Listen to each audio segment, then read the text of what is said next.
అల్లూరి సీతారామరాజు నుండి మాట్లాడవలసిందిగా మీ అనుభవాలను పంచుకోవాల్సిందిగా కోరుతూ ఉన్నాం. అల్లూరి సీతారామరాజు నుండి మైక్ పాస్ చేయండి.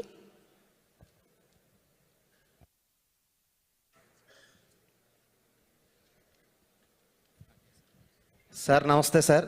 నా పేరు లాలం సీతయ్య సార్.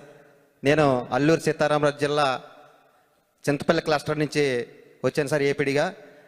మా మొత్తం అది శ్రామికులు, గ్రామీణ వికాస శ్రామికులు మొత్తం 9 మంది వచ్చారు సార్. ఒక ఆవిడికి బాగుపడమని రాలేదు సార్. తమరు నేను కూడా, అంటే నా మాట కూడా చెప్తున్నాను సార్, తమరు నేను కూడా ప్రత్యక్షంగా చూడడం ఇదే నేను చాలా హ్యాపీగా ఫీల్ అవుతున్నాను సార్. ఈ ఉపాధి హామీ పథకం ద్వారా ఎంతోమంది హ్యాపీగా బతుకుతున్నారు సార్. తమరు వచ్చిన తర్వాత అనేక కార్యక్రమాలు, మనుషులతో పాటు పశుపక్షాదులు కూడా హ్యాపీగా ఉండాలనే ఉద్దేశంతో క్యాటిల్ సెట్స్, క్యాటిల్ ట్రాప్స్ కూడా తమరు ఇవ్వడం జరిగింది సార్. ఈ కార్యక్రమాన్ని ఉద్దేశించి తమరితో ఒనుము మల్లేష్, కొయ్యూరు మండలం చిట్టంపాడు పంచాయతీ రామన్నపాలెం విలేజ్ నుంచి వచ్చిన ఆయన మాట్లాడతారు సార్. Thank you sir.